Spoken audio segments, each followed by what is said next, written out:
bem-vindos. Olha, há meses, talvez anos, que o torcedor do Grêmio olha para o meio-campo do time e sente aquele calafrio, sabe? Aquele calafrio, exatamente. Uma dor de cabeça, um setor que não se firma. Uma fonte de instabilidade. E hoje a gente vai analisar a tentativa mais ousada e cara do clube para resolver isso de uma vez. Uma solução que vem com um passaporte argentino. Uma solução com 2 nomes, Juan Nardoni e Leonel Pérez. E o que chama a atenção, assim, de cara, não é só a qualidade deles, é a escala do projeto. Exato. As fontes que a gente analisou, que cobrem a apresentação deles, os detalhes dos contratos, mostram que isso é muito mais que uma janela de transferências. É uma declaração de intenções. Perfeito. E a nossa missão aqui é justamente essa. É mergulhar fundo para entender quem são essas peças, o que cada um traz de diferente e, o mais importante, qual é a tese por trás dessa aposta. A tese da tal muralha argentina, né? Essa mesma. A ideia de que juntos eles são mais do que a soma das partes. E para entender essa tese, acho que o ponto de partida tem que ser o investimento. Porque os números são de cair o queixo. São números que, olha, reposicionam o Grêmio no mercado. Vamos aos fatos. Pelo Juan Nardoni, que veio do Racing, o clube pagou 8 milhões de dólares. 8 milhões. Isso, na cotação de hoje dá uns 41,7 milhões de reais. E isso por 80% dos direitos. Ainda tem mais, né? Ainda tem mais. O contrato tem gatilhos, bônus por metas, que podem adicionar mais 2 milhões de dólares. Ou seja, mais uns 10,4 milhões de reais. Então, só aí a gente já está falando de mais de 50 milhões de reais por um jogador de 23 anos. É um dos maiores investimentos da história do clube. Mas, claro, não é só ele. Não tem o parceiro dele. E a conta continua subindo. Para trazer o Leonel Pérez do Huracan, o Grêmio comprou metade dos direitos, 50%, por 2,83 milhões de dólares. Que dá quase 15 milhões de reais. Quase 15 milhões. E de um jeito parecido com o Nardoni, tem uma cláusula para comprar os outros 50% por mais 3 milhões de dólares se ele atingir as metas. Fazendo a conta aqui por cima, se tudo for ativado, o Grêmio pode chegar a gastar mais de 70, talvez 75 milhões de reais nessa dupla. É muito dinheiro. Para colocar em perspectiva, é um valor que potências financeiras como Flamengo e Palmeiras gastam nos seus principais reforços. O que essa cifra toda nos diz sobre a estratégia do clube? Diz que a margem para erro, na cabeça da diretoria, é mínima. Um investimento desse tamanho e com contratos longos, né? Ambos até o final de 2029. Pois é. Isso sinaliza que eles não são vistos como simples reforços. Eles são a fundação do meio-campo do Grêmio para os próximos 5 anos. A pressão não é só para jogar bem, é para definir uma era. É uma aposta altíssima. Uma aposta que começa com o Juan Nardoni. Ele parece ser a peça mais vistosa, talvez. O motor mais ofensivo desse novo arranjo. 23 anos, vindo do Racing. E não é uma promessa qualquer. Longe disso. Ele já chega com um currículo bem pesado, viu? Foi peça-chave no Racing que ganhou a Copa Sul-Americana de 2024 e a Recopa no ano seguinte. Isso faz toda a diferença. Faz. Significa que ele não é só um jovem talentoso. Ele é um jovem talentoso que já sabe o que é preciso para vencer no continente, já lidou com a pressão de mata-mata e saiu por cima. Isso é um ativo intangível, né? É imenso. E o que me chamou a atenção na apresentação dele foi a clareza, a forma como ele se descreve. Ele disse uma coisa bem reveladora, algo como: minhas características são mais ofensivas. Gosto mais de jogar na área do rival. Direto ao ponto. Sem meio termo, né? Ele se vê como um volante que decide o jogo lá na frente. É o que o mercado hoje chama de box-to-box. Aquele volante que tem fôlego e qualidade para defender na sua área e segundos depois está na área do outro time para finalizar. Exato. Mas o interessante na fala dele é a autoconfiança. Ele não diz eu posso chegar na área. Ele diz eu gosto de jogar na área. Isso revela uma mentalidade, uma predisposição para o risco. Mas ele também fez questão de dizer que pode jogar mais recuado, como um camisa 5 ou um 8 mais clássico. Eu sempre fico com um pé atrás quando um jogador se diz muito versátil. É uma qualidade real ou é só discurso para agradar o técnico? Embora ele tenha brilhado mais como segundo volante com liberdade, Ele já jogou em funções mais defensivas quando o time precisou. Ah, entendi. A questão não é se ele pode fazer, mas qual o custo de tirar ele da zona de conforto. Colocar ele como primeiro volante seria, tipo usar uma Ferrari para ir ao supermercado. Boa analogia. Ela vai, mas você não usa todo o potencial. E o mais irônico é que ele vai vestir a camisa 5, um número historicamente de contenção. Interessante. E se o Nardoni é a Ferrari que acelera, a lógica toda depende de quem fica para trás para garantir a segurança. E esse papel, pelo que tudo indica, é do Leonel Pérez, o garoto de 21 anos do Huracan. Exatamente. Pérez é o contraponto, é a âncora. Ele é descrito como o primeiro volante de ofício, o especialista defensivo.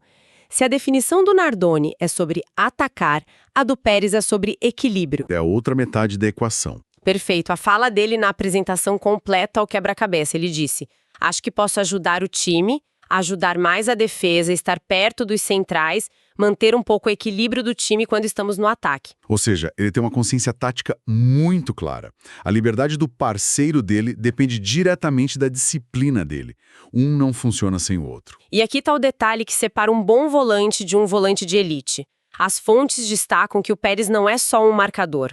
As maiores qualidades dele são a qualidade de passe e o excelente posicionamento. Isso é crucial. É crucial. Significa que ele não é só um destruidor que rouba a bola e toca para o lado. Ele rouba a bola já pensando em como começar o contra-ataque. Ele é o primeiro construtor do time. E tem o fator temperamento, né? Ele usou uma expressão na coletiva que é música para os ouvidos de qualquer torcedor. Ele disse que pode entregar agressividade, atitude e não dar uma plata por perder. Essa expressão é O fantástica. que ela significa exatamente, além daquela garra argentina que a gente já conhece, É que vai além da raça. Não dar uma plata por perder significa literalmente não dar uma moeda de prata pela derrota. A derrota não tem valor, não é uma opção. entendi. Mas no futebol o sentido é mais profundo. É lutar por uma bola perdida aos 92 minutos com a mesma intensidade do primeiro minuto de uma final. É uma recusa, assim, visceral em aceitar a derrota. É essa mentalidade que transforma um time bom num time temido. Ele vai usar 33, certo? Então, no papel, a dupla é perfeita. O motor e a âncora, o ofensivo e o defensivo. Mas a gente sabe que futebol é mais complexo, né? Muitas duplas perfeitas já falharam.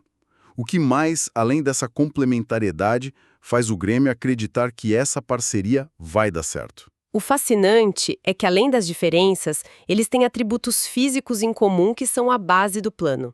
Os dois são altos, com mais de 1,30 metros. Parece um detalhe, mas no futebol de hoje é uma vantagem competitiva enorme. Principalmente no futebol brasileiro. Muita bola parada, muito jogo aéreo. Ter dois gigantes no meio muda a dinâmica de uma partida. Muda completamente. Pensa na bola parada defensiva. Com eles, o Grêmio ganha dois ótimos cabeceadores para proteger a entrada da área. Agora pensa na ofensiva. O Nardoni, que já gosta de ir para a área, vira uma ameaça ainda maior pelo alto. O Grêmio não contratou só volantes. Contratou centímetros. Contratou centímetros e presença física para dominar uma faceta do jogo que decide campeonatos. E além da altura, as fontes falam muito da dinâmica e da intensidade na marcação dos dois. Isso me parece um recado bem direto do técnico Luiz Castro. Sem dúvida, é a assinatura dele. Ele não quer especialistas parados, estáticos. Ele quer jogadores que cubram uma parte enorme do campo. A ideia é ter um meio-campo que sufoque o adversário, que pressione alto. E tanto o Nardoni quanto o Pérez têm esse perfil de alta quilometragem. Então a sinergia vai além do um ataca, o outro defende. É uma aposta de causa e efeito. A chegada do Nardoni força o adversário para trás, O que cria o espaço e o tempo que o Pérez, com sua qualidade de passe, precisa para ditar o ritmo do jogo. É exatamente essa a aposta tática. Um cria as condições para o outro brilhar. Mas isso nos leva à pergunta de $1 milhão, né? Quais são os riscos? Onde essa engrenagem pode quebrar? Sempre há riscos. Na minha visão, o maior deles é o espaço entre os dois.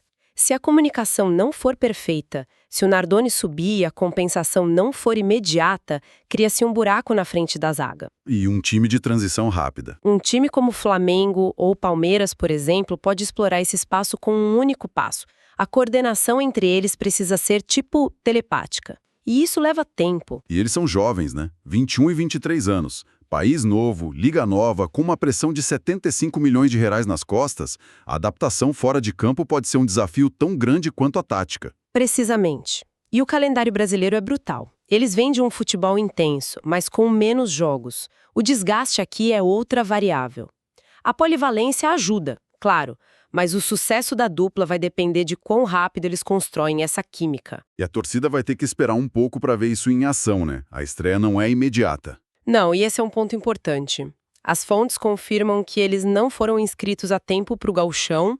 A estreia está programada para o dia 25 de fevereiro, já pelo Brasileirão contra o Atlético Minas. Nossa, que teste de fogo! Não tem jogo fácil para se adaptar, entrar direto na fogueira contra um dos times mais fortes do campeonato. É uma faca de dois gumes. Por um lado, dá a eles quase um mês de treinos para se entrosarem. Por outro, a cortina se abre no palco principal, sem ensaio geral. A expectativa vai estar lá no teto. Bom, vamos amarrar as pontas então.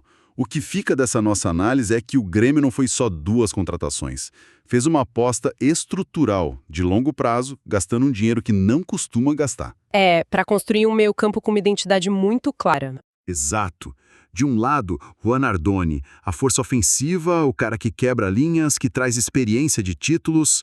Do outro, Leonel Pérez, o cérebro tático, a segurança defensiva com qualidade para construir. E com aquela atitude que o torcedor gosta. Juntos, eles oferecem um pacote que o Grêmio não tinha.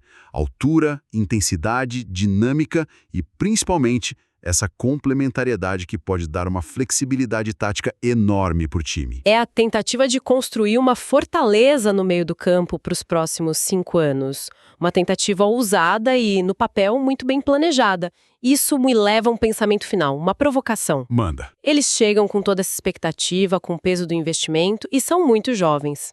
A questão que fica é: como essa juventude argentina, com toda essa pressão por resultado imediato, vai lidar com a adaptação não só ao ritmo do futebol brasileiro, mas à cultura do futebol brasileiro? Excelente, porque não é só sobre correr mais ou marcar melhor, né? É sobre entender a malandragem do atacante brasileiro, a velocidade diferente do jogo, a pressão da imprensa a cada 3 dias. Tantos estrangeiros de altíssimo nível tropeçaram nesse choque cultural. Exatamente. A adaptação deles vai ser o fator que vai determinar se estamos falando de uma das duplas mais dominantes da América do Sul na próxima década ou de um projeto caríssimo que não saiu do papel. O talento é inegável. A execução, agora, é o grande desafio.